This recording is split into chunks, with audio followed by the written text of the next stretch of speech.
Bon, mais je pense qu'on va commencer. Donc, l'objectif aujourd'hui, c'est de vous démontrer qu'il vaut mieux avoir la meilleure plateforme carbone et la meilleure plateforme de rapport RSE qu'une combinaison, une mauvaise combinaison des deux. Donc, pour vous explorer ce sujet, on a Guillaume Vaudescal qui est notre client commun, notre invité aujourd'hui. Je vais peut-être commencer par lui donner la parole pour qu'il puisse se présenter. Bonjour, enchanté, Guillaume Vaudescal. Donc, j'ai en charge la RSE du groupe Manta, qui est un groupe dans la prévente automobile que je présenterai tout à l'heure. Ça fait moi-même une vingtaine d'années que je travaille sur des sujets de durabilité, de reporting ESG, de mobilité durable et puis de RSE aussi, bien sûr, principalement dans l'automobile. Et donc, je passe la parole à Erika. Merci Guillaume. Erika Suge, consultante RSE chez Kiosque. Et donc, Amaury va vous présenter plus en détail ce qu'on fait juste après. Et je passe la parole à Monsieur Mangeard. Merci. Philippe Mangeard. Comme mon ami, ça fait plus de 20 ans que je suis dans ce domaine de la RSE, de la décarbonation. Et j'ai fondé GCI il y a une quinzaine d'années. Et je passe la parole à Victor, le patron de notre pôle conseil. Du coup, je n'ai pas besoin de me présenter. Victor Véron. Effectivement, je pilote les activités d'accompagnement et de conseil au sein de Global Climate Initiative, GCI. Ravi d'être avec vous aujourd'hui. Et donc, Amaury Salette, je suis le cofondateur de Kiosque. C'est une société qu'on a créée il y a 4 ans avec mon associé Léa Camp. Notre objectif, c'est d'accompagner les entreprises vers la durabilité. Et on trouve que le meilleur moyen d'y arriver, c'est de faire des rapports pour identifier ces moyens de progression, ces marges de manœuvre, et de faire un peu le bilan sur ces indicateurs clés. Pour vous présenter rapidement Kiosque, nous sommes à la fois un cabinet de conseil, mais aussi une plateforme digitale qu'on a créée au gré des aventures que l'on a eues avec nos clients. On s'est rendu compte qu'il y avait un vrai sujet de collecte de données RSE. Voilà, la donnée RSE, on dit souvent qu'elle est éclatée. Elle est à plein de niveaux dans l'entreprise, à plein d'endroits différents. Et elle est aussi quantitative et qualitative. On a à la fois du quantitatif sur des tonnes de carbone, comme on le verra aujourd'hui, mais aussi du qualitatif, lorsqu'il faut par exemple expliquer les démarches qu'on a mis en œuvre pour favoriser telle dimension RSE. Adossé à ça, on a des consultants comme Erika qui est sur scène aujourd'hui, qui vous accompagne au quotidien pour traiter vos différents sujets, et notamment le sujet carbone dont on va traiter aujourd'hui. Philippe. Merci. Donc, je présente rapidement la plateforme Global Climate Initiative. On existe depuis 14 ans. Le mot-clé chez nous, c'est s'intéresser à la stratégie complète de décarbonation des entreprises avec une double offre, une offre de plateforme SaaS qui permet à nos utilisateurs d'être totalement autonomes au bout de quelques jours, quelques semaines, au pire quelques mois, et un gros pôle conseil et accompagnement justement pour mettre en place avec les compétences nécessaires une stratégie de décarbonation. Avec une originalité, c'est qu'on est très factuel chez GCI. On s'occupe uniquement de faire de la mesure précise. On parle souvent d'engagement de l'écosystème, de l'engagement des parties prenantes. Chez nous, on est plutôt sur l'engagement des parties prenantes à mesurer correctement, de manière à ce que tout le monde travaille avec le même environnement de précision pour prendre les bonnes décisions en ce qui concerne les plans de décarbonation. Donc on a un positionnement assez original. On travaille aussi bien avec des TPE, PME qui ont quelques salariés qu'avec des groupes comme Auchan, le Crédit Agricole, Orange, qui viennent vers nous pour les petits pour faire un bilan carbone et pour les grands pour engager une stratégie de décarbonation sur laquelle je reviendrai un peu plus tard. Et puis, point d'orgue de tout ceci, présence sur le terrain, ici et ailleurs, dans une vingtaine de pays, grâce à un réseau d'experts agréés dont Kiosque fait partie et qui nous amène, c'est le bon exemple avec Kiosque, leurs compétences. Kiosque nous amène la compétence CSRD, d'autres nous amènent la compétence logistique, d'autres crédit carbone, etc. etc. Donc l'idée chez nous, c'est un petit peu ce 360 degrés que peut figurer le schéma, c'est d'être véritablement là pour accueillir toute problématique carbone, de calcul, de réduction et de projection de tout type d'entreprise. Ah, intéressant cette phrase. C'est vrai qu'on l'a sortie dans un plan stratégique il y a 1 an à peu près. Il y a 1 an, qu'est-ce qui s'est passé? Il y a 1 an à peu près, il y avait tous ces atermoiements sur la CSRD, sur l'avenir de toutes ces mesures existentielles, CSRD, etc. Et au milieu de tout ça, le carbone. Donc dans le carbone, on a fait un point, parce que c'était le grand déballage des bonnes idées il y a un an d'ici, on s'est dit, tiens, il est clair que tous ceux qui devaient le faire, ce bilan carbone, l'ont quasiment fait. On considère que quand même 90% des entreprises qui devaient le faire l'ont fait. Je ne dis pas que 90% des entreprises l'ont fait, mais 90% de ceux qui devaient le faire l'ont fait, et ils sont tous maintenant dans le même état. Qu'est-ce qu'on fait maintenant? J'ai fait mon bilan carbone, scope 1, scope 2, scope 3. Donc j'ai fait une belle photo de mon empreinte carbone. Maintenant, comment vais-je passer à l'action? Et le mot action, quand on parle de bilan carbone, il y a un seul mot qui se substitue, c'est décarbonation. C'est ça l'action dans un bilan carbone, c'est décarboner. Donc on a beaucoup réfléchi, grâce aux équipes de GCI et des partenaires aussi, et on a lancé donc la Décarbo-solution. Alors c'est quoi la Décarbo-solution? Tout est dans le nom, hein. Donc, pour une fois qu'un mot est explicite, il faut en profiter. C'est 3 modules. Donc un module simple à mettre en œuvre, qui engage les fournisseurs. Bonjour monsieur le fournisseur, bonjour madame le fournisseur, j'ai besoin du poids carbone de ce que vous me vendez, parce que le poids carbone de ce que vous me vendez, vous mes fournisseurs, c'est 60 à 80% de mon empreinte carbone, et c'est généralement 90% de mon potentiel de réduction. Donc, Décarbo Supply, un système simple qui permet d'enrôler les fournisseurs. Même punition en amont, messieurs les fournisseurs, vous voulez rentrer chez moi, Décarbo Tender, qui va vous permettre de me donner en même temps que votre prix, votre délai, le poids carbone de ce que vous me vendez. Et puis, l'apothéose, Décarbo Target, qui va permettre, avec ses parties prenantes, avec l'ensemble des entités du groupe, d'engager un plan de communication, un plan d'action pour agir sur le scope 1, scope 2, scope 3, horizon de tenir au mieux, au pire, je dirais, une trajectoire SBTI, mais peut-être être au-dessus. Mais d'une manière générale, prendre en main son avenir carbone et dérouler ce qu'on appelle chez nous le film d'action de réduction, le bilan carbone n'étant que la photo. Le film, il était temps de l'inventer, et c'est la Décarbo-solution. Le principe fonctionne bien, on est universel, c'est-à-dire qu'il n'a pas besoin de faire son bilan carbone chez GCI pour utiliser la Décarbo-solution. On est compatible avec tous les bilans carbone, parce que fort heureusement, il y a l'ISO 1464, il y a la méthode bilan carbone qui fait que tout le monde travaille pareil. Donc aucune difficulté à insérer cette offre magique, la Décarbo-solution, chez des clients qui ont déjà choisi une autre solution, Excel, consultant, plateforme. On s'en fiche. Du reste, tout à l'heure, si vous voyez les logos qui sont les grands logos dont nous sommes fiers, aucun d'entre eux n'a fait son bilan carbone chez nous. On fait chez eux que le scope 3. C'est efficace. Demain, je suis à Lille pour annoncer la réussite du plan d'action décarbonation des fournisseurs d'Auchan, à la Fièvre. C'est efficace, en quelques semaines, c'est fait. C'est simple et collaboratif, ça rejoint ce que je viens de dire à l'instant, c'est-à-dire que demain, je vais annoncer que des petites TPE, des petites PME qui n'avaient jamais entendu parler de bilan carbone, en quelques semaines, elles ont découvert l'intérêt de la chose, et surtout, elles ont réussi à calculer et mettre à disposition de Auchan le poids carbone de ce que vendent ces petites TPE. Alors ça peut être des œufs, ça peut être de l'huile d'olive, ça peut être des t-shirts. L'intérêt étant que demain, on va vraisemblablement annoncer que tous les fournisseurs d'Auchan seront invités à utiliser la plateforme GCI pour réduire leur empreinte carbone.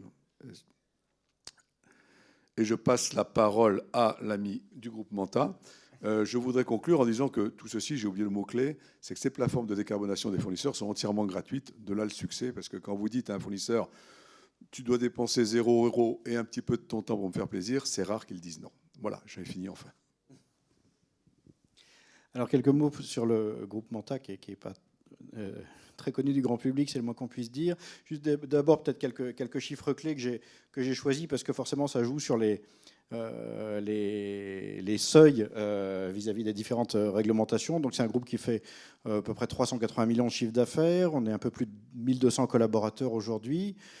54 filiales, ça fait beaucoup, mais en fait c'est l'historique du groupe qui s'est construit comme ça. Au départ, c'était vraiment ça s'est construit par acquisition tout un vivier de PME, voire de TPE, dans différents métiers que je vais expliquer juste après.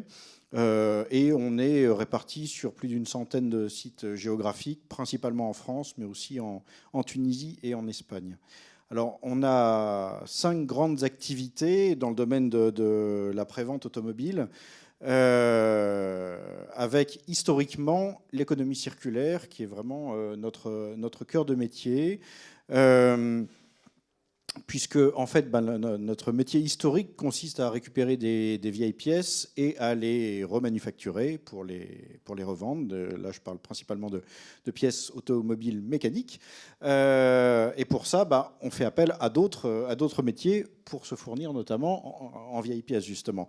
Donc pour ça, on a des activités de déconstruction automobile, ce qu'on appelle familièrement les casses automobiles, hein, les centres véhicules hors d'usage, plus précisément, dans lesquels on va dépolluer les véhicules, on va récupérer les pièces qui sont en bon état, on va récupérer d'autres pièces qu'on pourrait reconditionner, et puis le reste, c'est broyé pour être recyclé.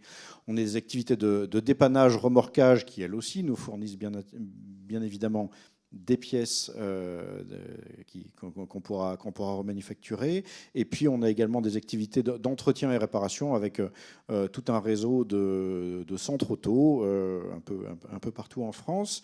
Et enfin, j'allais dire, le plus gros de notre activité, c'est la distribution de pièces de rechange au sens large, que ce soit de la pièce remanufacturée ou de la pièce neuve. Ça représente quasiment 70% de notre chiffre d'affaires aujourd'hui, un peu partout à travers l'Europe.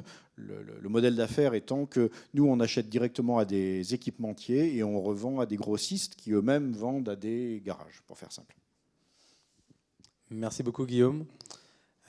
En préambule de ce point aujourd'hui, la machine ne fonctionne plus. Je ne sais pas si quelqu'un j'ai pour regarder ça, mais c'est cassé, mais ouais, ça passe. En préambule du point d'aujourd'hui, je voulais faire aussi un petit rappel contextuel. On vient de vivre une année un peu particulière dans le monde du rapport RSE, avec effectivement Omnibus qui a été abrogé le 26 février, et donc s'en est suivi pas mal de remous. Vous avez sur la gauche un peu le différent calendrier. Voilà, moi ce que je voulais vous dire aujourd'hui, c'est que effectivement on a 2 dates clés d'ici la fin de l'année. Donc le 25 octobre, le vote final d'Omnibus. Bon voilà, il n'y a pas trop de suspense là-dessus. Et l'autre gros sujet de fin d'année, ça va être les ESRS révisés qui vont être adoptés fin novembre, a priori le 30. Face à cela, on s'est regroupé au sein d'une association qui s'appelle We Are Europe. Et donc, je voulais donner 2 mots sur cette association, puisqu'elle regroupe pas mal d'entreprises que vous pouvez voir sur le salon. L'idée, ça a été, suite à Omnibus, de se regrouper entre acteurs de la RSE en Europe. On a donc des cabinets de conseil et des plateformes comme celle de Kiosque dans 26 pays de l'Union européenne. La mission initiale, c'était de faire entendre les voix de nos clients auprès de la Commission européenne. Et on a une deuxième mission qui a été la création d'un nouveau référentiel. C'est le référentiel MidCap qui se situe donc entre le référentiel de la VSME, VSME pour Volunteered Small and Medium Enterprise, donc qui est le référentiel qui a été validé par l'EFRAG, vous le voyez sur la gauche, le 30 juillet, qui s'adresse aux PME. Et il a une importance toute particulière puisqu'il rentre dans le cadre de la Value Chain Cap, c'est-à-dire que les grandes entreprises soumises à la CSRD ne peuvent pas exiger de leurs fournisseurs, les plus petites entreprises, plus d'informations que celles contenues dans la VSME. Donc la VSME, c'est un peu le passeport pour les PME lorsqu'elles font un rapport RSE pour répondre aux attentes de leurs gros clients. Néanmoins, nous, on a pas mal de clients qui se retrouvaient suite à Omnibus, le cul entre 2 chaises, passez-moi l'expression, puisqu'elles ne savaient plus vraiment où se situer. Entre cette CSRD, dont l'avenir était assez flou, et la VSME, qui, voilà, vous voyez, constitue moins de 100 points de données, donc au final 30 à 40 indicateurs pour son rapport.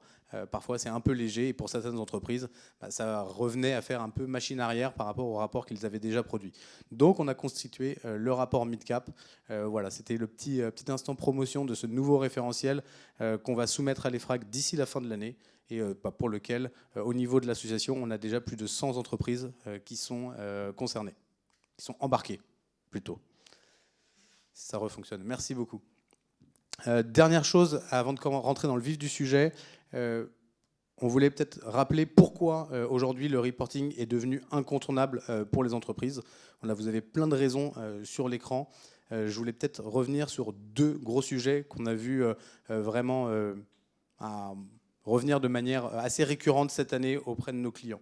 Le premier, c'est l'accès au financement, et je dirais même aussi plus récemment des demandes aussi des assureurs. Voilà, on le voit, les PME, les ETI, aujourd'hui, elles sont quand même de plus en plus soumises à des interrogations de leurs financeurs et de leurs assureurs. Donc il y a vraiment un vrai intérêt pour elles de produire leur bilan carbone et de produire leur rapport RSE pour répondre aux problématiques. Le cas des assureurs, il intervient particulièrement sur la gestion des risques. Aujourd'hui, produire un rapport RSE conforme aux normes européennes, c'est aussi se poser la question de ces risques. Et c'est ce qu'attendent aujourd'hui les assureurs, voilà, surtout sur certains secteurs à risque. Le deuxième point qui était important aujourd'hui, c'était aussi sur les sujets d'appel d'offres. Aujourd'hui, la question de la RSE dans les appels d'offres, elle est primordiale. Elle compte pour de plus en plus de points dans l'attribution des appels d'offres. Et voilà, nous, on a de plus en plus aussi de clients qui mettent systématiquement leur rapport RSE en annexe de leurs appels d'offres. Il y avait un dernier sujet sur les ETS. Philippe, je peux peut-être te donner la parole pour que tu expliques ce sujet. Oui, depuis donc ces 20 ans où je suis dans le développement durable, cette année, c'est une année bénie. Enfin, il y a un ROI pour le développement durable. Il y avait du ROI sentimental, du ROI environnemental, du ROI réglementaire, du ROI juridique jusqu'à présent, mais tout ça, ça ne fait pas beaucoup d'argent. Et donc, beaucoup de gens se disaient, oh, ça coûte quand même cher tout ça. Maintenant, c'est bon, il y a du ROI financier. Dans le domaine du transport et dans le domaine de l'immobilier, les quotas carbone se mettent en place. Dans le transport maritime depuis 2024, dans le transport aérien 2026 et dans le transport routier 2027. Ça ne dit rien, sauf si on dit que c'est 5 milliards d'euros par an qui vont tomber sur les entreprises. Et les entreprises paieront d'autant plus qu'elles émettent plus ou moins de gaz à effet de serre. Donc ça veut dire que les entreprises qui ne mesurent pas, elles vont être pénalisées au forfait. Celles qui ne font pas d'efforts, elles vont payer le haut de la fourchette. Et celles qui font des efforts vont payer moins cher. Alors quand vous connaissez le prix de nos interventions de quelques milliers à quelques dizaines de milliers d'euros et le revenu que ça peut rapporter grâce à ces quotas carbone qui est de quelques centaines de milliers d'euros à quelques millions d'euros, il va y avoir une très grande révolution dans la volonté des entreprises de mieux mesurer et mieux réduire leurs gaz à effet de serre. Donc c'est ce qu'on appelle en termes techniques les ETS, European Transfer System, mais bon, les quotas carbone. Sachant que ça s'appuie sur un prix du carbone qui est aujourd'hui de 45-55 euros et qui est fléché pour 100 euros dans 2 ans. Ça s'appuie sur des pourcentages limités, tagada, mais qui vont tous passer à 100% d'ici 2-3 ans. Donc vous pouvez mettre ça dans votre escarcelle de réflexion si vous êtes donneur d'ordre ou consultant. La RSE, et notamment l'engagement environnemental, rapporte non seulement de l'autorité, de l'image, de la bonne conscience, de l'éthique, de la réglementation, mais des sous, et ça, je suis malheureux à dire, mais ça va enfin accélérer le phénomène. Merci Philippe. Et je passe maintenant la parole à Victor. Me concernant, on va rentrer de façon très opérationnelle dans le sujet de la comptabilité carbone, avec une déclinaison de chacune des fonctionnalités de la plateforme GCI, et face auxquelles on va pouvoir apporter un niveau d'accompagnement variable et proportionnel au niveau de maturité de l'utilisateur, de l'organisation étudiée. Alors tout d'abord, vous le connaissez évidemment pour la plupart d'entre vous très bien, vous y avez probablement été déjà confronté, le fameux bilan GES, bilan d'émissions de gaz à effet de serre, la fameuse photo qui permet de démarrer la construction, la co-construction d'une stratégie climat solide. D'ailleurs, on peut peut-être poser la question dans le public à main levée, qui a déjà fait un bilan carbone? Ok, donc je vais adapter. Effectivement, la majorité. Je vais essayer d'adapter mon discours à cette info, en étant du coup assez bref sur les étapes de réalisation d'une bonne empreinte réglementaire. Sachez que les outils SAS GCI couvrent l'intégralité des étapes. L'utilisateur peut décliner chacune de ces étapes en parfaite autonomie. Tout est pensé pour que ce soit possible. Tuto, GCI Academy, chatbot, FAQ, tout est là pour faire monter en compétence l'utilisateur, quel que soit son niveau de maturité. S'il le souhaite, il peut être accompagné par justement notre équipe de consultants, tous formés et habilités évidemment. On commence par la fameuse collecte des données qui donne des sueurs froides à beaucoup d'organisations encore aujourd'hui. Effectivement, c'est l'étape chronophage, bien souvent laborieuse quand c'est la première fois. Et tout l'enjeu va être d'essayer d'automatiser cette étape pour les années futures.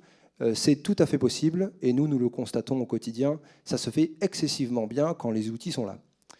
Vient ensuite la phase de traitement de ces données. Bien souvent, elles ne sont pas toujours, sauf quand on parle par exemple d'électricité, elles ne sont pas toujours parfaitement adaptées aux fameux facteurs d'émission qui sont à disposition aujourd'hui. Et donc, il y a une étape de traitement, des conversions, des extrapolations qu'il va être nécessaire de faire pour pouvoir rendre ça exploité et exploitable. Vient ensuite l'empreinte en elle-même. On va appairer chacune de ces données d'activité au fameux converteur carbone, les facteurs d'émission. Et vient ensuite, vous le savez, la phase de restitution et d'analyse des résultats. Derrière, on va décliner. On est bien content, on a une photo, mais l'idée, c'est de savoir quoi en faire. Et bien souvent, les organisations ont cette empreinte entre les mains. Elles peuvent répondre éventuellement à leurs collaborateurs financiers ou clients qui les sollicitent fortement pour obtenir cette information. Mais en réalité, l'objectif est de construire sur la base de cette data un plan de transition pour faire en sorte que l'organisation en question puisse sereinement, durablement poursuivre ses activités dans un monde qui devient de plus en plus compliqué. C'est ici que notre solution Decarbo Target rentre en jeu. Un outil, SaaS à nouveau, avec un volume d'accompagnement variable, qui vous permet de construire le plan de transition adossé à votre bilan GES. Les outils permettent de, par exemple, caractériser de façon très précise des actions d'amélioration ou de réduction de l'empreinte. Non, je poursuis et j'arrive au bout. L'outil Decarbo Target permet donc de construire ce plan de transition sur la base du bilan GES. Effectivement, j'avais préparé une petite slide pour illustrer ça. Effectivement. On parle donc, quand on co-construit un plan de transition, de vision, moyen et long terme. Dans le secteur climat, en général, on ne parle pas de l'année prochaine. On essaie de se projeter, et c'est bien une difficulté.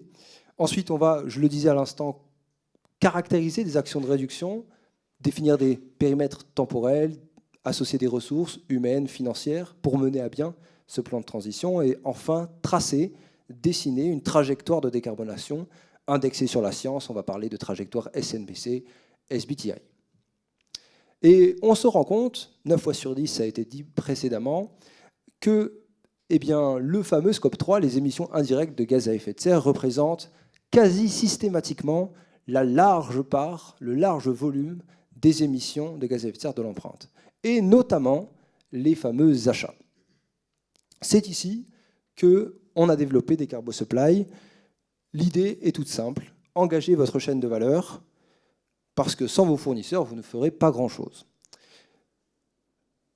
Decarbo Supply vise à mettre à disposition gratuitement un outil, MyPCF, construit sur la base de la norme ISO 14067 qui encadre l'exercice, pour obtenir une data carbone spécifique aux produits ou aux services achetés.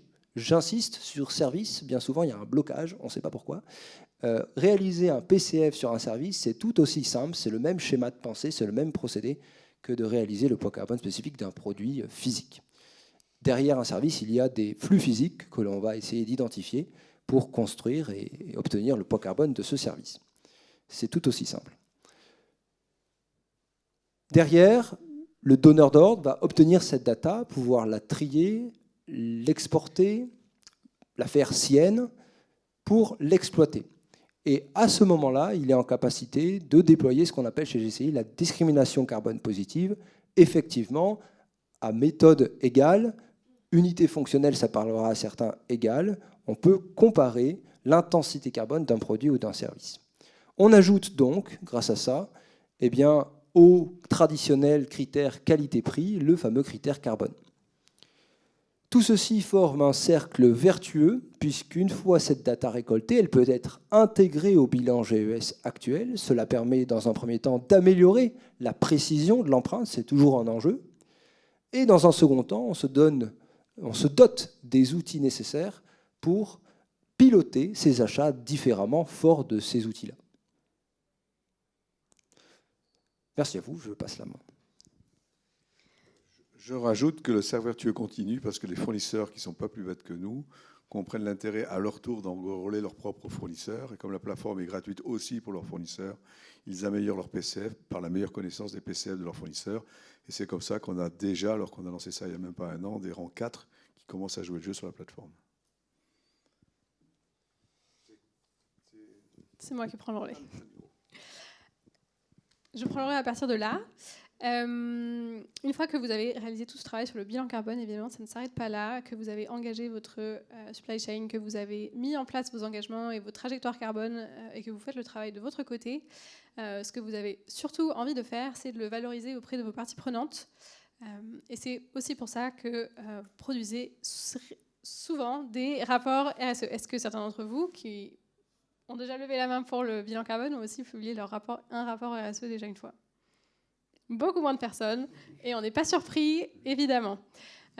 Pourquoi est-ce qu'on vous conseille de publier ce rapport de transparence? Tout est dans le nom, c'est parce que vos parties prenantes ont besoin et vont vous solliciter sur ces informations, et que c'est un moyen extrêmement puissant de valoriser tout le travail que vous avez en place sur les sujets carbone et tous les autres associés à la RSE, sur la partie sociale, sur la partie gouvernance, sur la partie environnementale autre que climat aussi, évidemment.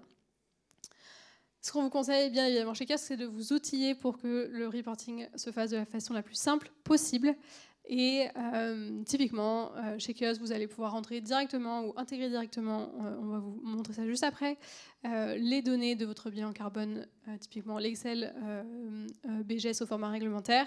Vous l'intégrez dans la plateforme, vous obtenez vos informations et vous pouvez les décrire pour produire un rapport qui devient communicable auprès de vos parties prenantes, notamment pour mettre en avant votre plan de transition, qui est souvent quelque chose qui est demandé, notamment dans le cadre d'appels d'offres par les assureurs, comme l'a dit Amaury, les investisseurs, etc. Ce que vous allez aussi pouvoir retrouver, et pourquoi est-ce que c'est important de faire cette étape de reporting, c'est pouvoir consolider et pas cloisonner les sujets les uns avec les autres. C'est pas les sujets sociaux avec le DRH et les sujets environnementaux avec l'équipe RSE. C'est vraiment avoir une vision globale sur tous ces sujets au même endroit. Typiquement, avec une plateforme de reporting, vous allez pouvoir avoir un tableau de bord qui regroupe à la fois vos sujets environnementaux, donc vos sujets climatiques, et vos sujets sociaux et de gouvernance. Ça vous permet vraiment d'avoir une visualisation de votre évolution et votre performance et de voir en un coup d'œil comment est-ce que vous performez sur tous les sujets et pas que sur les sujets climatiques que vous voyez aussi évidemment avec les solutions de GCI. Très concrètement, une plateforme de reporting, c'est un outil qui est assez puissant puisqu'il vous permet de répondre à la pression de nombreuses personnes qui vous questionnent sur ces sujets. On en a déjà cité. Ce qu'on n'a pas cité, c'est aussi typiquement les candidats pour votre entreprise qui se posent ces questions de plus en plus aujourd'hui ou qui, quand elles recherchent des informations, vont pouvoir trouver les informations et lire vos valeurs et vos engagements au sein de ce document. Avec une plateforme de reporting, on va pouvoir vous accompagner sur toutes les étapes, que ce soit à la définition de la gouvernance. Au démarrage, on a envie d'être assez solide sur le sujet pour être sûr que le sujet est pris en charge par l'intégralité des équipes, qu'il est compris et qu'il est mené par la direction pour qu'il puisse infuser derrière au sein de toutes les strates hiérarchiques de l'entreprise. On va pouvoir vous aider à identifier les sujets que vous allez vouloir reporter. Évidemment, quand on fait ce travail, on identifie tout de suite le climat, on identifie tout de suite la santé-sécurité des collaborateurs. Il y a souvent des sujets qui passent à la trappe. C'est aussi le moment de se dire, est-ce que c'est un sujet qui passe à la trappe parce qu'il n'est pas connu ou parce qu'il n'est pas à risque pour moi. Typiquement, un sujet qu'on voit très peu remonter dans les entreprises, c'est le sujet de la biodiversité. En réalité, en effet, très peu d'entreprises ont un impact concret sur la biodiversité, mais c'est le moment de se poser la question pendant cette identification des sujets. Une fois qu'on a identifié les sujets dont on va vouloir parler dans son rapport, on va aussi identifier quelles sont les informations qu'on va produire. Tous les référentiels ne proposent pas le même niveau d'information. Comme l'a présenté Amaury tout à l'heure, il y a des référentiels plus simplistes, type VSME. Vous allez avoir les mêmes sujets couverts, mais pas au même degré de granularité. Et vous allez avoir des référentiels plus complets, comme les ESRS. L'intérêt d'une plateforme, c'est que vous n'avez pas besoin de maîtriser ces référentiels pour pouvoir y répondre, puisque vous êtes guidé par toute la plateforme. Vous avez juste à dire, en fait, moi je suis une entreprise de telle taille, tel secteur, et ça vous permet de direct sélectionner le bon référentiel qui est adapté pour vous et qui va vous permettre de répondre et de communiquer sur ces engagements. Suite à ça, il y a aussi une phase de collecte des données. On ne refait pas la partie collecte de données bilan carbone puisqu'on a déjà le bilan carbone qui est réalisé, mais sur tous les autres sujets, c'est un sujet qui remonte aussi.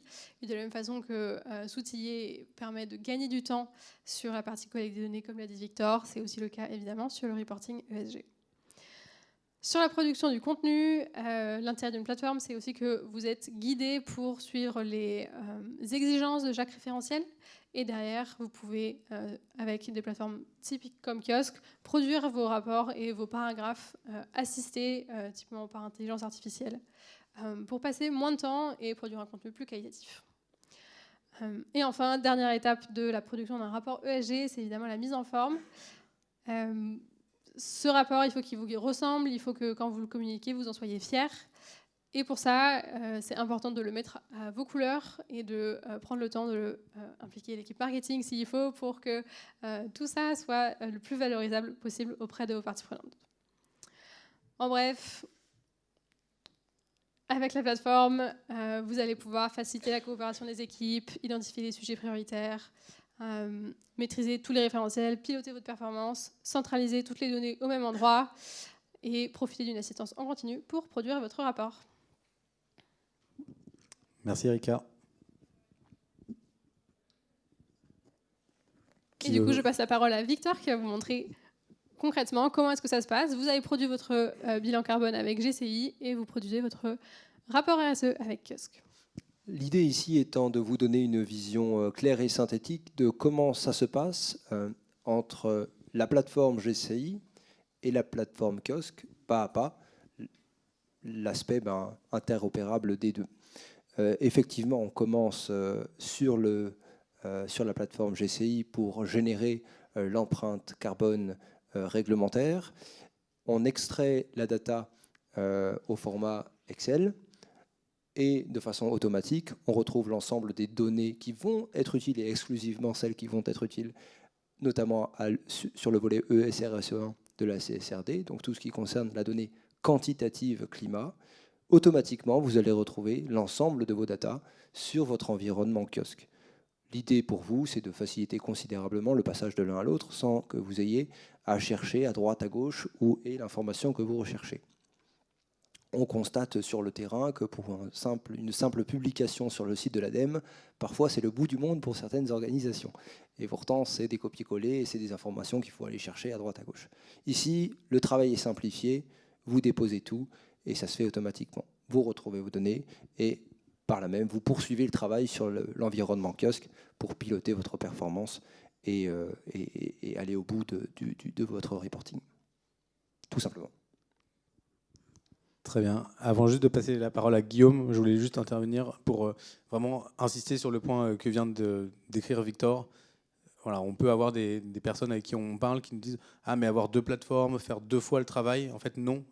Grâce à ce partenariat, on vous permet de ne pas avoir de double saisie, d'utiliser la plateforme la plus précise pour le carbone, la plateforme la plus pertinente pour le rapport RSE. Et c'est vraiment le mot d'ordre qu'on voulait vous faire passer aujourd'hui.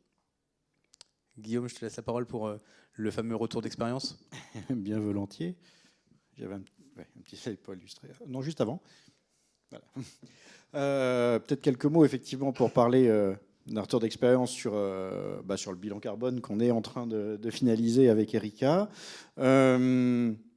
Puisque vous avez à peu près tous levé la main tout à l'heure, je ne vous apprendrai rien en disant qu'effectivement, la phase de collecte, on s'est fait un peu mal, surtout c'était la première fois qu'on le réalisait, sur les 3 scopes et auprès de, je vous dis, plus d'une cinquantaine de filiales, pas forcément très habitué à l'exercice.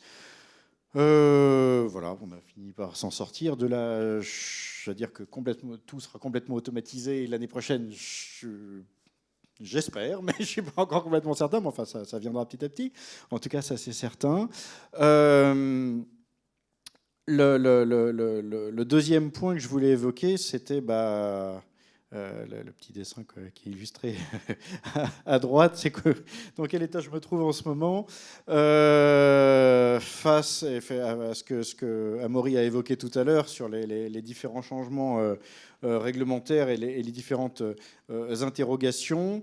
Nous, on est dans le cas que tu évoquais tout à l'heure, le cul entre deux chaises, comme tu dis. C'est-à-dire qu'on n'est pas une PME, mais on n'est pas un très grand groupe non plus. On était une ETI qui était censée être soumise à la CSRD. On est reporté de 2 ans, ça c'est certain. Il est question, si j'ai bien compris, de rehausser les seuils aussi de chiffre d'affaires. Donc si ça se trouve, on va se retrouver sous la barre, on ne sait pas encore très bien. Toujours est-il que, de toute façon, on avait entamé une démarche pour se mettre en conformité avec la CSRD en se faisant accompagner par un cabinet conseil pour réaliser notre analyse de double matérialité. Donc ça, c'est un travail qu'on a poursuivi et qu'on a mené à son terme. Parce que ça me semblait important de toute façon, et c'est un travail qui n'est pas perdu, de pouvoir réaliser cette analyse. Et aujourd'hui, de toute façon, j'ai envie de mettre en place un reporting RSE vis-à-vis de nos parties prenantes. On a pas mal parlé des appels d'offres. Effectivement, c'est là que ça revient souvent. Les autres parties prenantes qui sont demandeuses, c'est nos actionnaires, nos investisseurs. On est une ETI familiale, néanmoins, il y a aussi des fonds extérieurs qui sont à notre capital et qui évidemment nous demandent des comptes sur les sujets ESG. Et aujourd'hui, je ne sais pas encore, j'avoue que mon choix il n'est pas encore complètement fait aujourd'hui. Est-ce qu'on va s'appuyer sur les ESRS? Parce que très franchement, moi je trouve que c'était quand même... J'espère que la Commission ne va pas tout mettre à la poubelle, parce que franchement, les ESRS, je trouvais que c'était quelque chose de vraiment bien foutu, qui permet... Parce que l'intérêt que j'y vois, c'est au-delà du reporting, qui est un exercice qui, en plus de tout, peut être un peu fastidieux.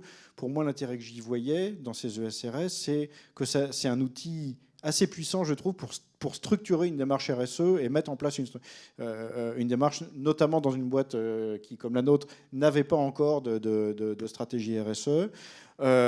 Pour moi, c'était un vrai guide. Voilà, donc, et le référentiel We Are Europe Mid-Cap, il est intéressant parce qu'il reprend pour partie les ESRS, donc ça c'est plutôt pas mal.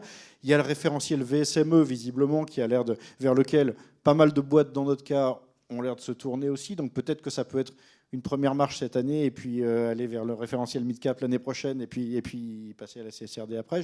Voilà. Je suis en pleine réflexion là-dessus, en tout cas, voilà, pour tout vous dire. Et enfin, le dernier point qui était, pourquoi faire appel à une plateforme alors, pour être tout à fait transparent, aujourd'hui, c'est une question que je me pose encore et à laquelle je n'ai pas complètement la réponse. Néanmoins, quand même, ma réflexion va quand même vraiment dans le sens de, effectivement, se doter d'une plateforme pour plusieurs raisons. La première raison étant, justement, de pouvoir récupérer assez facilement les travaux qu'on a déjà faits et qui nous ont pris du temps, comme mobiliser des ressources, comme les travaux sur la double matérialité, le bilan carbone. Et ça, ça permet, vous l'avez suffisamment bien expliqué, de réintégrer ça assez facilement dans une plateforme. Et enfin, le troisième élément, c'est la structuration de la collecte. Parce que, effectivement, je vois comment on a peiné pour la partie collecte des données sur le bilan carbone. Sur le reste des données, je sais d'avance que aussi ça ne sera pas simple parce qu'on a des dizaines d'interlocuteurs différents. On est une boîte qui est extrêmement décentralisée, donc ça démultiplie le nombre d'interlocuteurs. Et de pouvoir proposer une interface assez simple justement à ces interlocuteurs, pouvoir leur dire tiens, toi tu es de tel métier, donc on va te proposer un formulaire qui est adapté à ton métier et aux réponses que tu dois fournir.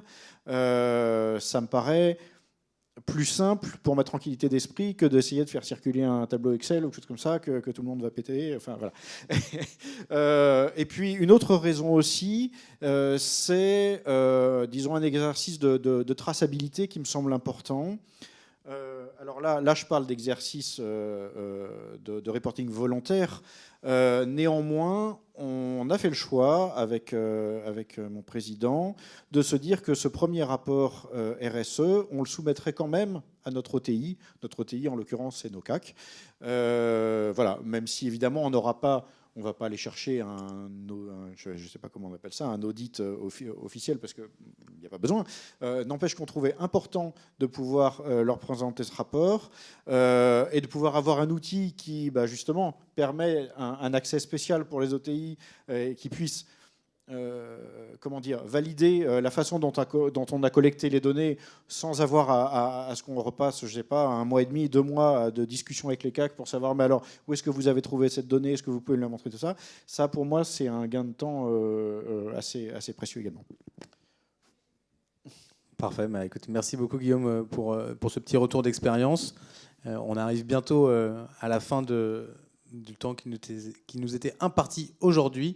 Ce qu'on voulait vous proposer pour aller un petit peu plus loin et aller au-delà des discussions qu'on a pu avoir aujourd'hui, c'était de vous proposer une démo croisée le 23 octobre à 14h.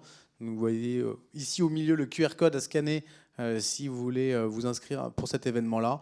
Et si vous voulez une démo ou bien de GCI pour la partie bilan carbone ou bien de kiosque pour la partie reporting, c'est le QR code de droite. Voilà, il nous reste, je crois, 3 minutes. On peut prendre 1 ou 2 questions. Si vous en avez, je vais me déplacer s'il y a des questions dans le public.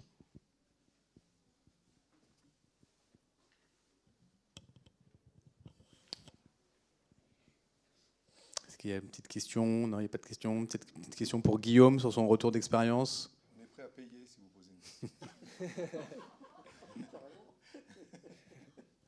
J'ai pas dit qu'on allait payer. J'ai dit qu'on allait payer. Ah, il a gagné. Première question, c'est combien vous payez? Deuxième question, sur la gestion des données, l'import de données, notamment pour le scope 3. Comment vous avez pu fonctionner? La question s'adresse autant au monsieur dont j'ai oublié le nom pour le retour d'expérience qu'au monsieur de GCI. Comment vous avez pu dynamiser la donnée, peut-être avec vos équipes tech, IT, pour permettre de plus facilement calculer ce fameux scope 3? Je pense à peut-être l'utilisation d'une API côté GCI. Est-ce que vous pouvez nous en dire plus sur ce volet-là? Si vous voulez. Allez-y vous d'abord. Alors non, pour le calcul du scope 3, pour l'instant, on ne s'est pas interfacé en interne avec nos systèmes d'information. On a récupéré des informations auprès de mes collègues qui s'occupent des... Alors, je vous ai dit, hein, notre principale activité, c'est du négoce de pièces, donc on achète des pièces et on les revend. Et donc on s'est rapproché des personnes qui achètent les pièces en question pour avoir la photo la plus précise possible du nombre de tonnes de pièces en essayant de les caractériser par grande famille pour derrière avoir des facteurs de conversion sur les différentes matières utilisées. Je pense les pneumatiques, les batteries, les pièces en acier, ce genre de choses. Voilà, et c'est essentiellement comme ça, si je ne dis pas de bêtises, Erika, qu'on a pu caractériser notre scope 3 aujourd'hui. Alors, de l'expérience avec d'autres clients qui ont avancé avec nous depuis plusieurs années, on a plusieurs types de fichiers récupérés. On a des clients qui ont plusieurs milliers de fournisseurs. Pour chacun des fournisseurs, plusieurs produits. Par exemple, on traite Auchan depuis quelques semaines et on va généraliser. Ça va faire beaucoup de fournisseurs, ça va faire beaucoup de produits. Donc, fort heureusement, de tout type de système, ERP ou autre, on sait descendre des fichiers à plat, Excel ou CSV, voire organiser des API pour récupérer tout ça. Y inclut des codes produits ou des codes clients ou des nomenclatures particulières que le client donneur d'ordre a. On s'est rapproché toutes ces références produits de la nomenclature CPC pour harmoniser la database qu'on a de facteurs d'émission, puisque les codes références de différents fournisseurs ne sont pas les mêmes, etc. Ça, c'est le côté descendant. Et le côté remontant, c'est que quand le fournisseur a fait son calcul sur notre plateforme de PCF, ou CPCF, effectivement, il y a un code attaché à ce fournisseur, il y a un code attaché à ce produit, et l'utilisateur final peut remonter ça dans son système d'information, fichier toujours à plat, Excel, CSV, dépôt de fichiers SFTP pour les grandes données, API éventuellement, mais on observe de moins en moins d'API parce qu'il y a de plus en plus de directeurs de la sécurité informatique qui préfèrent passer par des firewalls de fichiers SFTP, etc. Mais aucune difficulté en ce qui nous concerne à récupérer de l'information descendante et de l'information montante. Sinon, il faut oublier le système. Et si on n'est pas capable de faire ça, c'est mort. Et l'intérêt de ces bijections-là, c'est qu'elles sont aussi très dynamiques dans le temps. Et c'est que le PCF d'un fournisseur au temps T, au mois de novembre, s'il évolue au mois de janvier parce qu'il a changé sa matière première, son process, son emballage, va être automatiquement mis à jour dans notre data lake et donc remonté automatiquement dans la base de données du donneur d'ordre qui s'en sert. Donc, il faut comprendre aussi que tout ceci est absolument mutualisé. C'est-à-dire que pour parler du BTP, qui est un gros client pour nous, le type qui a fait un PCF d'un sac de ciment pour Bouygues, il ne va pas le refaire pour Eiffage ou le refaire pour Vinci, etc. Donc ça, c'est aussi très intéressant. Et ensuite, tout ceci, souvent on dit « Ah, c'est du déclaratif et tout ». Non, ce n'est pas vraiment que du déclaratif, c'est quand même très sévèrement borné par des fiches de qualification. Et ensuite, vous l'avez compris, la mutualisation permet d'avoir assez de données pour qu'avec un peu d'IA, on puisse s'assurer de la congruité de la valeur du PCF, de l'ensemble des items pris en compte, des facteurs d'émission pris en compte et des calculs. Donc c'est de la grosse informatique de circulation parce que l'objectif, c'est quand même plusieurs dizaines de millions de PCF, quoi. Bien, le temps est imparti. Merci à tous, en tout cas. On reste disponible si vous avez d'autres questions ou si vous voulez discuter avec nous. Merci encore.